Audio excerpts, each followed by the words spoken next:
Hello प्यारे बच्चों, आज हम बात करते हैं एरिया ऑफ ग्राफ की। ठीक, पिछली वीडियो में अपन ने बात की थी स्लोप ऑफ ग्राफ की, तो वहाँ पर अपन ने डिफ्रेंसिएशन को काम में लिया था। यहाँ एरिया ऑफ ग्राफ की अपन बात करेंगे। बेटा ग्राफ से रिलेटेड है ना, दो तरीके के क्वेश्चन बनेंगे, बस उन चीज़ों को दिमाग में रखना है। या तो ग्राफ में स्लोप से कुछ चीज़ कैलकुलेट की जा रही होगी या ग्राफ में एरिया से कोई चीज़ कैलकुलेट की जा रही होगी। मतलब किसी भी एग्जाम में ग्राफ से रिलेटेड अगर क्वेश्चन बनता है तो उसमें दो चीज़ें ही काम में आ रही होंगी, या तो स्लोप काम में आ रहा होगा या एरिया काम में आ रहा होगा। तो हमको ये डिसाइड करना आना चाहिए कि कौन से ग्राफ के स्लोप से तो क्या चीज़ कैलकुलेट होती है और एरिया से क्या चीज़ कैलकुलेट होती है। तभी अपन ये पता लगा पाएंगे कि इन दैट पर्टिकुलर क्वेश्चन हमको एरिया कैलकुलेट करना है या स्लोप कैलकुलेट करना है। ठीक है, तो हमने जैसे डिस्कस किया था कि एक्स टी ग्राफ है, उसका स्लोप अगर लेंगे तो वी मिल जाएगा, वी टी ग्राफ का स्लोप लेंगे तो ए मिल जाएगा। ये तो ही स्लोप की बात। अब हम ये देखना चाहते हैं कि एरिया से कौन सी चीज़ कैलकुलेट हो सकती है। पहले उसको लॉजिकली अपन समझें। जनरल बात अपन करते हैं कि मान लो एक्स और वाई का कोई भी एक ग्राफ अपन को दिया हुआ है, ऐसा जिग जैग कैसा भी कुछ भी। ठीक है, अब हमें ये पूरा एरिया कैलकुलेट करना है सपोज। तो अगर ये इस तरीके की टेढ़ी मेढ़ी सी कुछ शेप बनेगी, तो ये तो कोई पर्टिकुलर शेप बनी नहीं, तो इसका एरिया कैलकुलेट करने के लिए हमारे पास में कोई फॉर्मूला तो है नहीं रेडीमेड। अब फॉर्मूला हमारे पास में है नहीं, तो हम इसका क्या वे आउट निकालेंगे, क्या तरीका निकालेंगे। हमने एक काम किया कि एक स्ट्रिप बनाई, एक पतली सी पट्टी बनाई और वो वाई एक्सिस के पैरेलल बनाई, ये कुछ इस तरह से। मतलब इसकी विड्थ बहुत कम रखी है। अब इसकी जो लेंथ है वो वाई के अलोंग ली, तो हमने इसकी लेंथ को वाई बोल दिया। और इसकी जो विड्थ है वो बहुत कम है, एक्स के अलोंग है, बहुत कम है, इसलिए हमने उसको डी एक्स लिख दिया। ये बात इंटीग्रेशन में मैंने समझाई थी। जब एलिमेंट के लिए कोई बात करते हैं, छोटे से पार्ट के लिए कोई बात करते हैं, तो डी लगा देते हैं। तो इसकी विड्थ हो गई डी एक्स। अब डी एक्स बहुत कम है, तो बेटा एक्चुअल में ये जो स्ट्रिप है, ठीक है, इसको बहुत ध्यान से अगर हम यहाँ से देखेंगे तो ये कुछ इस तरीके से है। थोड़ा सा मैं इसको बड़ा करके बनाऊँ, जूम करके बनाऊँ, तो ये एक्चुअल में कुछ इस तरीके से है। तो अब ये कोई अपने आप में रेक्टेंगल या कोई पर्टिकुलर शेप तो है नहीं, लेकिन क्योंकि ये विड्थ बहुत कम है, मतलब हम ये जो विड्थ ले रहे हैं ना, सोचो ये विड्थ डी एक्स मतलब बहुत कम लेंगे, तो हम इसको अप्रॉक्सीमेट ऐसा मान सकते हैं इसको, तो हम इसको एक रेक्टेंगल स्ट्रिप मान सकते हैं। रेक्टेंगल स्ट्रिप मानेंगे तो इस स्ट्रिप का एरिया कितना आएगा। अब रेक्टेंगल का एरिया तो हम जानते हैं, लेंथ इंटू विड्थ करना है, तो हम कर देंगे y into d x. Strip का एरिया हमारे पास में आ गया, d equals to y d x आ गया। बिल्कुल सही बात है सर, ठीक है, यहाँ तक कोई प्रॉब्लम नहीं है। स्ट्रिप का एरिया वाई डी एक्स आ गया। अब मैंने कहा कि मुझे तो पूरा एरिया कैलकुलेट करना है। स्ट्रिप का एरिया अपन ने कैलकुलेट कर लिया। प्रैक्टिकली मैं क्या करूँगा कि मैं इस पूरे पोर्शन को इसी तरह से है ना, ऐसे स्ट्रिप्स में डिवाइड करूँगा, पतली पतली स्ट्रिप्स में डिवाइड करूँगा, ये पतली पतली स्ट्रिप्स में डिवाइड करूँगा। हर स्ट्रिप का इंडिविजुअली एरिया कैलकुलेट करके सबको ऐड कर दूंगा। ठीक, इस बात को अगर मैं यहाँ पर ऐसे इंटीग्रेशन की भाषा में ऐसे बोलूँ कि इंटीग्रेशन डी ए कर दो, इंटीग्रेशन वाई डी एक्स कर दो, तो डी ए के इंटीग्रेशन का मतलब क्या हुआ, टोटल एरिया। तो जो भी हम बात बोल रहे थे कि स्ट्रिप्स लेकर के उनका एरियाज कैलकुलेट करके और सबको ऐड करो, उस बात को हम सिंपल लैंग्वेज में ऐसे बोल सकते हैं कि भाई डी ए लेकर के मतलब एक स्ट्रिप का एरिया लेकर के उसको इंटीग्रेशन कर दो। तो उसका इंटीग्रेशन करने का मतलब हुआ कि सारी स्ट्रिप्स के एरियाज का टोटल आ गया। तो डी ए का इंटीग्रेशन मतलब टोटल एरिया। ठीक है, integration y d x that is equals to total area of shaded portion, total area of shaded portion. ठीक, अब इस चीज को हम काइनेमेटिक्स में बहुत अच्छे तरीके से काम में ले सकते हैं। देखें कैसे। पहला ग्राफ समझें। मान लो ग्राफ दिया हुआ हमको वी ओ टी का, वी ओ टी का ग्राफ दिया हुआ कुछ भी, ठीक है, कैसा भी माना हमने, फिर तो एग्जांपल हम ले लेंगे। अब हमने कहा इसका पूरा एरिया कैलकुलेट करें, तो पूरा एरिया कैलकुलेट करने के लिए हम क्या करेंगे, जैसा काम अभी हमने किया था कि साहब यहाँ पर एक बहुत पतली सी एक स्ट्रिप ले ली जाए, तो उस स्ट्रिप की लेंथ हम कितनी कहेंगे, वी कह देंगे। लेंथ को तो हम वी कह देंगे और इसकी विड्थ को कितना कह देंगे, डी टी। तो स्ट्रिप का एरिया कितना आ गया, d a equals to v d t आ गया। ठीक बात है, स्ट्रिप का एरिया आ गया वी डी टी। इंटीग्रेशन कर लो, टोटल एरिया आ जाएगा। ओके, अब जो हमने स्ट्रिप का एरिया लिखा है वी डी टी, इसको थोड़ा सा ध्यान से देखना है। हमने इंस्टेंटेनियस वैल्यू लिखी थी v equals to d x upon d t, instantaneous speed के लिए लिखा था v equals to d x upon d t. तो यहाँ से डी एक्स इक्वल्स टू क्या मिल गया, v डी टी। अब जरा ये कहानी और ये कहानी देखो, ये जो हमने स्ट्रिप ली है उस स्ट्रिप का एरिया v डी टी है, समझना है बात को ध्यान से, स्ट्रिप का एरिया v डी टी है, और डी टी टाइम में जो डिस्प्लेसमेंट हो रहा है, जो डिस्टेंस कवर हो रहा है, वो भी v डी टी है।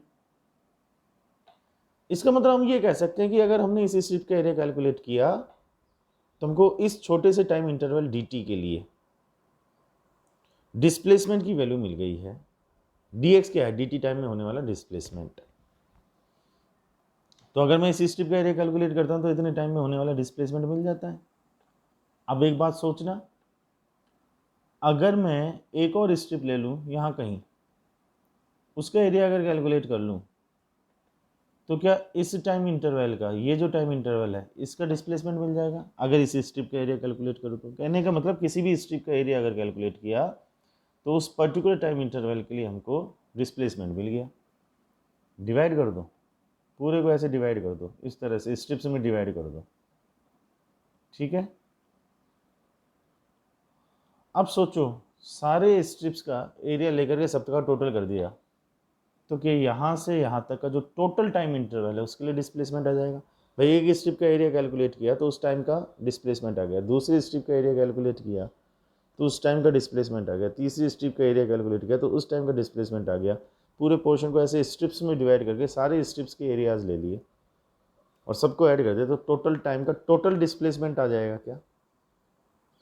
तो अब हम ये कह सकते हैं कि साहब वी टी ग्राफ अगर हमको दिया हुआ है, ठीक है, मैं नोट भी कर देता हूँ इस चीज़ को बकायदा कि वी टी ग्राफ है, उस वी टी ग्राफ का अगर हम एरिया कैलकुलेट कर लेते हैं तो एरिया कैलकुलेट करने से डिस्प्लेसमेंट कैलकुलेट हो जाता है। से यस और नो, उसका एरिया कैलकुलेट करने से डिस्प्लेसमेंट कैलकुलेट हो जाता है। इसी में हम एक स्टेप और आगे चलें। अब उस चीज़ को आप सोच सकते हैं खुद कि ग्राफ अगर ए और टी का हो, ऐसे कुछ भी लिया जाए, यहाँ स्ट्रिप्स बनाई जाए, स्ट्रिप की लेंथ ए बोली जाए, उसकी विड्थ को डी टी बोला जाए, तो स्ट्रिप का एरिया आ जाएगा d a equals to a d t. वही हम फॉर्मूले की अगर बात करें तो a equals to d v upon d t, तो वहीं हम कह देंगे कि d v equals to a d t. अब स्ट्रिप का जो एरिया है वो चेंज इन द वेलोसिटी के इक्वल आ रहा है, देखो ए डी टी और ए डी टी।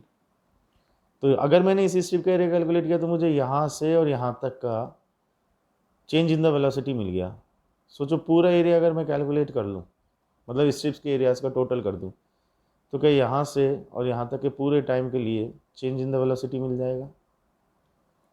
अब कुछ लोग इसके कॉन्सेप्ट में गड़बड़ क्या करते हैं, वो ये कहते हैं कि साहब एटी ग्राफ में अगर अपन एरिया कैलकुलेट करते हैं तो वेलोसिटी आ जाती है। वेलोसिटी नहीं आती बेटा, चेंज इन वेलोसिटी आता है। वीटी ग्राफ का एरिया कैलकुलेट करोगे तो डिस्प्लेसमेंट आएगा, वहीं अगर एटी ग्राफ का एरिया कैलकुलेट करोगे तो चेंज इन वेलोसिटी आएगा, ठीक है। इतनी बात, बाकी की छोटी मोटी चीज़ें क्वेश्चन के थ्रू अपन को क्लियर होगी। अपन तो बेसिक कॉन्सेप्ट एक बार समझने की कोशिश करें तो किसके एरिया से क्या चीज़ कैलकुलेट हुई वो अपन को समझ में आया। और पहले अपन ने डिस्कस कर लिया था कि स्लोप से क्या चीज़ कैलकुलेट हो रही है। अब ये पूरी कहानी हम एक बार समराइज़ कर लेते हैं एक छोटी सी टेबल की फॉर्म में, और आई सजेस्ट कि ये टेबल आप सब लोग बना जरूर लें। एक तो हम कैलकुलेट कर रहे हैं स्लोप और एक हम कैलकुलेट कर रहे हैं एरिया, ठीक है। एक्स टी, यहाँ पर हम लिख रहे हैं ग्राफ का नाम कि कौन सा ग्राफ है। हम लेते हैं x T graph, x T graph का स्लोप लेते हैं तो वेलोसिटी आता है। हम उसके एरिया से कुछ कैलकुलेट नहीं कर रहे, यही था ना, एक्स टी ग्राफ का स्लोप लेते हैं तो वेलोसिटी आता है।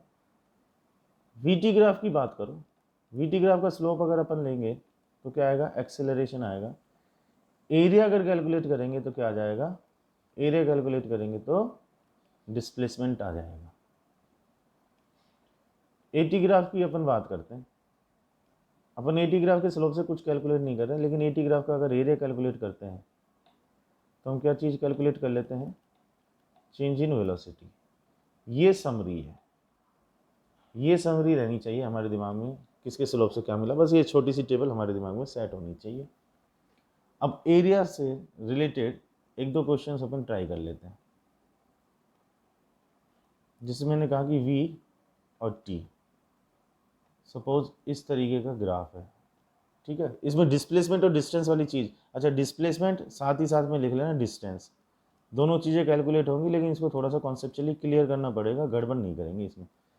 ध्यान से क्वेश्चन से समझेंगे अपन इस बात को कि ये ग्राफ बना ओ ए बी सी, ठीक है, यहाँ पर मान लो टाइम है 2 और यहाँ पर टाइम हो गया मान लो 4 और यहाँ पर हो गया 6, ऐसा अपन ने मान लिया। ये टाइम हमने ले लिया है सेकंड में, ये हमने ले लिया वी को मीटर पर सेकंड में, और मान लो यहाँ पर जो वी है उसकी वैल्यू 10 मीटर पर सेकंड है। मैंने आपसे कहा कि 6 सेकंड का डिस्प्लेसमेंट कैलकुलेट करो। डिस्प्लेसमेंट हम तो ये मान कर चल रहे हैं कि साहब वी टी ग्राफ है, उसके एरिया से डिस्प्लेसमेंट आता है, डिस्टेंस की बात बाद में करेंगे। तो ये एरिया कैलकुलेट कर ले, 6 सेकंड का अगर डिस्प्लेसमेंट कैलकुलेट करना है तो हम ये एरिया कैलकुलेट कर लें। अब एरिया कैलकुलेट करेंगे तो 1/2 और ब्रैकेट में क्या लिखेंगे, जो पैरेलल साइड्स हैं उनका टोटल। पैरेलल साइड कौन कौन सी है इसमें, ए बी और ओ सी। ए बी कितना है 2 और ओ सी कितना है 6 टोटल, इनटू इनके बीच का परपेंडिकुलर डिस्टेंस, परपेंडिकुलर डिस्टेंस आ गया 10, दैट इज इक्वल्स टू, ये हो गया 5, तो 40 मीटर का डिस्प्लेसमेंट आ गया कन्फर्म। अब इसमें अगर मुझे डिस्टेंस कैलकुलेट करना हो तो ये जो 40 मीटर आया ये डिस्प्लेसमेंट है सर, ये डिस्प्लेसमेंट है। अगर मुझे इसमें डिस्टेंस कैलकुलेट करना हो तो थोड़ा सा पार्टिकल के मोशन की स्टडी कर लो कि अपना पार्टिकल कैसे चल रहा है। देखो ग्राफ के अकॉर्डिंग बात कर रहा हूँ, t इक्वल्स टू 0 पर हमारे पार्टिकल की स्पीड 0 है, मतलब t इक्वल्स टू 0 पर हमारा पार्टिकल रेस्ट से स्टार्ट हुआ। अब 2 सेकंड तक उसकी स्पीड देखो ध्यान से बढ़ रही है, 2 सेकंड तक उसकी स्पीड बढ़ रही है। इधर हमारा पार्टिकल पहुँच गया t इक्वल्स टू 2 पर, जो उसकी स्पीड है वो 10 मीटर पर सेकेंड हो गई। फिर 2 से 4 सेकंड के बीच में वो कांस्टेंट स्पीड से चल रहा है, 2 से 4 सेकंड के बीच में वो कांस्टेंट स्पीड से चल रहा है, मतलब 10 मीटर पर सेकंड की कांस्टेंट स्पीड से चल रहा है। फिर 4 से 6 सेकंड के बीच में उसकी स्पीड कम होती जा रही है और 6 सेकंड पर हमारा पार्टिकल वापस से रेस्ट में आ गया। तो 0 से 2 सेकंड तक स्पीड बढ़ी, 2 से 4 सेकंड तक स्पीड कांस्टेंट रही, 4 से 6 सेकंड तक स्पीड घटती रही, फाइनली उसकी स्पीड 0 हो गई। अब मैं आपसे पूछूं कि 0 से 6 सेकंड के बीच में डिस्प्लेसमेंट कितना, तो आपने कैलकुलेट कर लिया 40 मीटर।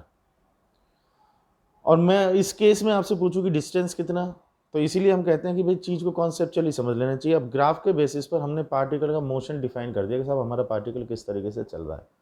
तो पार्टिकल का मोशन डिफाइन हो गया, तब अपन को ये पता लग गया कि in this particular case the displacement of the particle is equals to distance.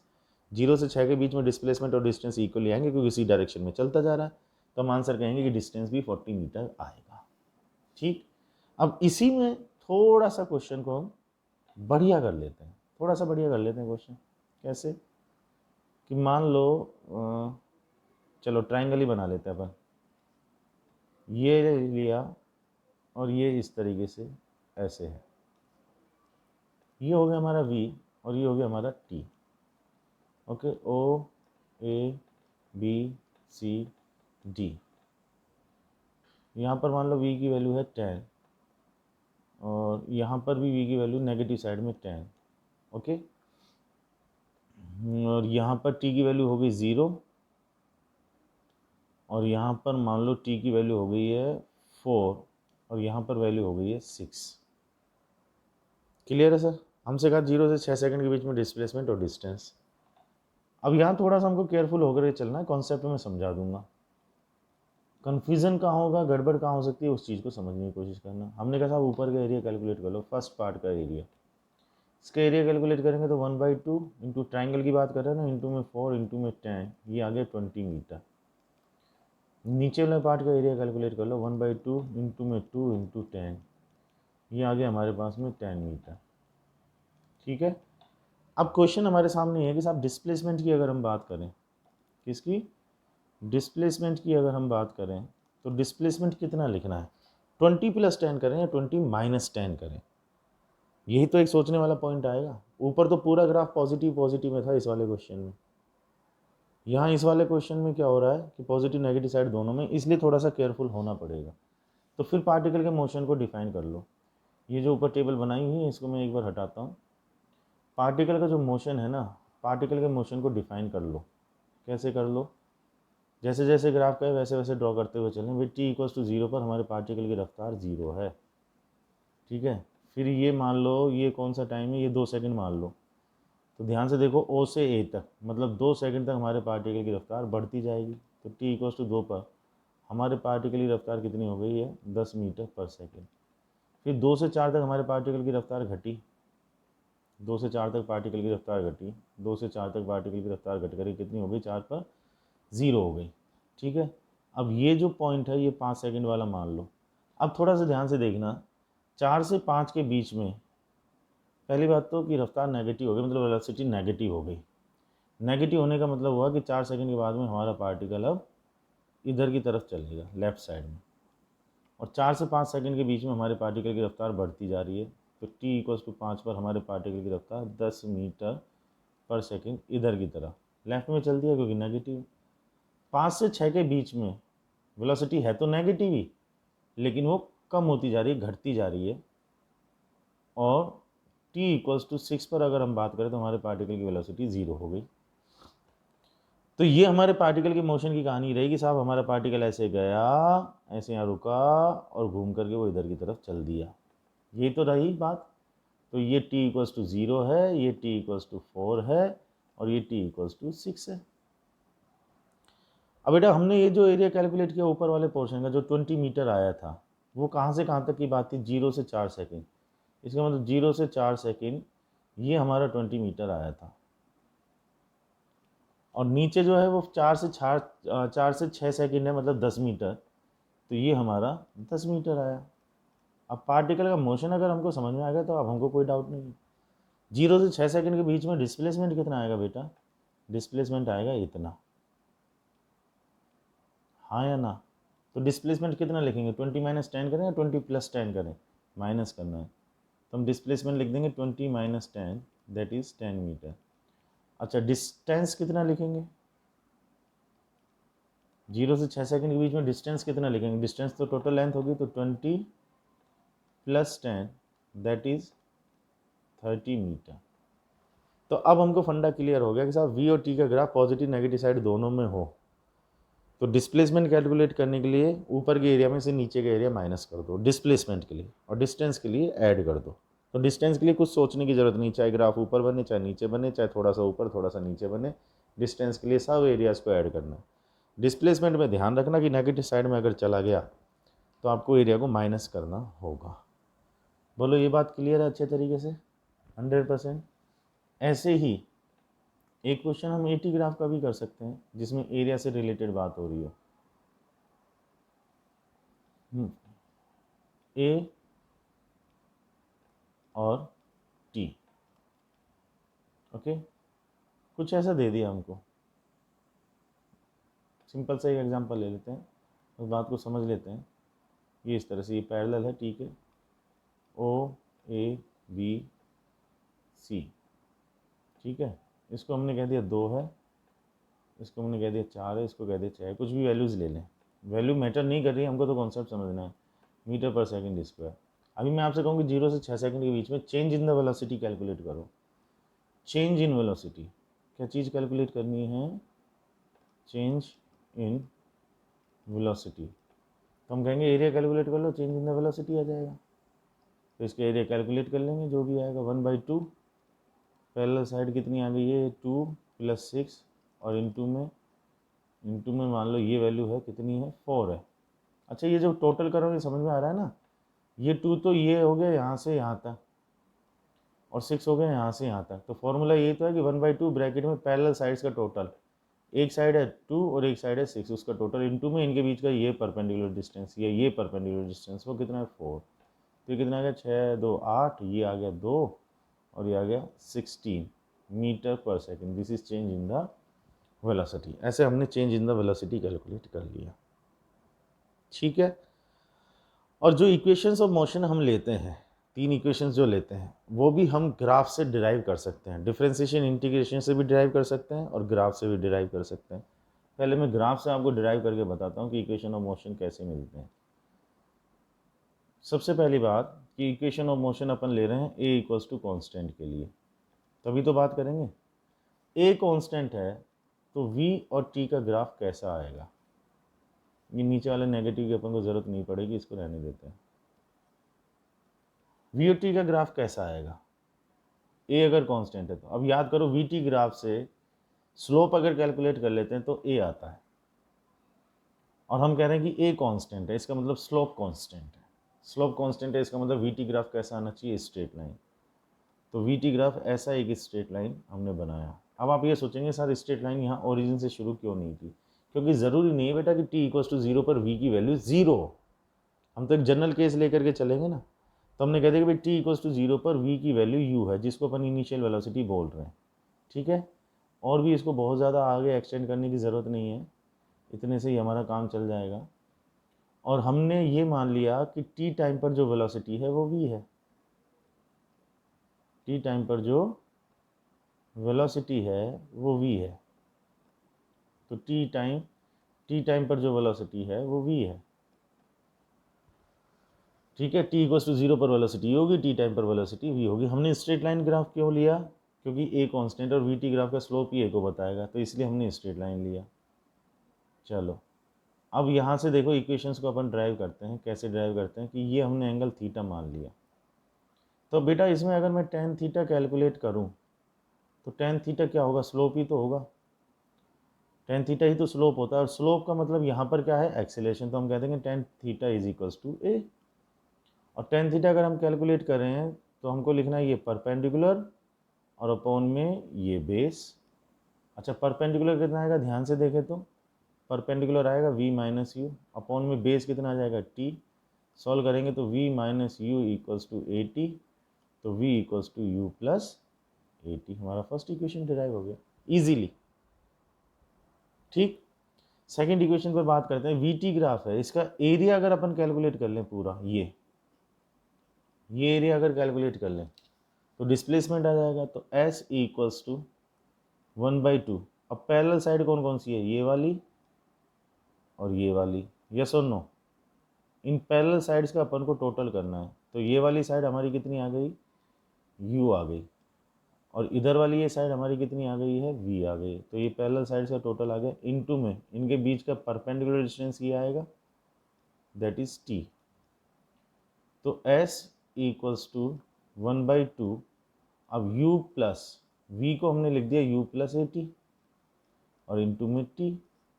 Solve कर लेते हैं, तो s इक्वल्स टू 1/2 ब्रैकेट में 2u प्लस ए टी और इनटू में t। तो आ गया u plus a t by 2 और साथ में ये t। सॉल्व करेंगे तो u t plus half a t square. Second equation आ गया। से यस और नो। थर्ड इक्वेशन यहाँ से डिराइव हो ही जाएगा, u प्लस वी हमारे पास में आ गया। थर्ड इक्वेशन तो यहीं से डिराइव हो जाएगा, t को हम v माइनस यू अपॉन यहाँ से a लिख देते हैं, t को v minus u upon a। तो अब s इक्वल्स टू क्या बन गया, s इक्वल्स टू हो गया 1/2 u plus v minus u upon a। तो 2as equals to v square minus u square and v square is equals to u square plus 2as। ये हमारा third equation. तो तीनों इक्वेशन ग्राफ से derive हो गए इजीली, है ना, बिल्कुल सिंपल। ये तो ग्राफिकल मेथड हुआ इक्वेशंस ऑफ मोशन को डिराइव करने का। अब इसका कैलकुलस मेथड भी बताता हूँ। कैलकुलस मेथड मतलब जिसमें डिफरेंशिएशन और इंटीग्रेशन काम में लेते हैं। कैलकुलस मेथड से कैसे निकालेंगे, हमने लिखा कि a equals to d v upon d t होता है, ठीक है। यहाँ से लिखा कि d v equals to a d t होता है। कहा दोनों साइड में इंटीग्रेशन कर लो, कर लेते हैं। ध्यान से देखना अब इसको, डी वी का इंटीग्रेशन क्या आ जाएगा, v। डी एक्स का इंटीग्रेशन x आएगा ना भाई, कैसे आएगा, इनटू में 1 है, 1 का मतलब x की पावर 0। इसका इंटीग्रेशन करोगे तो x की पावर 0 प्लस 1 अपॉन 0 प्लस 1, तो ये कितना आ जाएगा x अपॉन में 1। तो dx का इंटीग्रेशन x, dy का इंटीग्रेशन y, dt का इंटीग्रेशन t, dv का इंटीग्रेशन v। a कांस्टेंट है क्योंकि हम कांस्टेंट a के लिए ही तो सारी बात कर रहे हैं, तो a कांस्टेंट है तो बाहर पटक लो। अब इंटीग्रेशन किसका, dt का इंटीग्रेशन आ जाएगा t और प्लस में लगा दो c। हमने कहा था ना कि इंटीग्रेशन करेंगे तो प्लस में c लगाना है। अब सी की वैल्यू कैसे निकालें, सी की वैल्यू कैसे निकालेंगे, हमने ऐसा माना कि भाई t इक्वल्स टू 0 पर जो रफ्तार है उसको u मान लिया जाए। तो यहां से हम c की वैल्यू निकाल सकते हैं कैसे, v की वैल्यू u ली जाएगी t को जब 0 पुट करोगे तो प्लस में c, मतलब यहां से ये चीज वैल्यू पुट की है ये। तो c की वैल्यू क्या आ गई है बेटा, c की वैल्यू u आ गई है, c की वैल्यू को यहां पर पुट कर दो।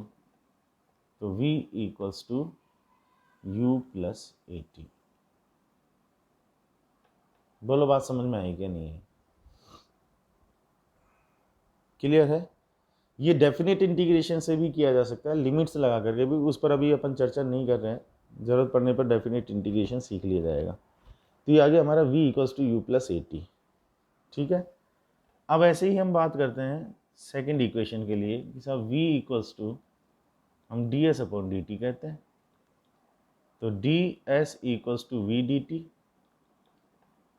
तो d s equals to v को हमने लिख दिया u प्लस ए टी, साथ में लगा दिया D T, integration integration, D S का इंटीग्रेशन हो गया s, यहाँ इंटीग्रेशन करेंगे u डी टी, तो u तो बाहर, डी टी का आ जाएगा t, प्लस में ए टी डी टी, ए बाहर, t का इंटीग्रेशन टी स्क्वायर बाई 2, समझ रहे हो ना बात को, और प्लस में c। अब t इक्वल्स टू 0 पर इनिशियली हमारे पार्टिकल का डिस्प्लेसमेंट कितना होता है 0, तो t इक्वल्स टू 0 पर s को 0 रख दो, s को 0 लिखा, यहाँ t को 0 लिखा, यहाँ पर भी t को 0 लिखा, तो c की वैल्यू क्या आ गई बेटा, c की वैल्यू आ गई 0, c की वैल्यू 0 आ गई, तो यहाँ से हमारा इक्वेशन बन गया s equals to u t plus half a t square. ये हमने s को कैलकुलेट कर लिया, s का इक्वेशन बन गया। अब t की वैल्यू उठा करके सेकंड इक्वेशन में, जो काम हम पहले भी कर चुके हैं, तो वहाँ से हमारा थर्ड इक्वेशन, उसको रिपीट करने की ज़रूरत नहीं है। फर्स्ट इक्वेशन से t की वैल्यू उठा करके अपन सेकंड इक्वेशन में डाल सकते हैं, तो हमारे पास में थर्ड इक्वेशन बन जाएगा। तो इस तरह से हम इक्वेशंस ऑफ मोशन को with the help of calculus और with the help of graph calculate कर सकते हैं।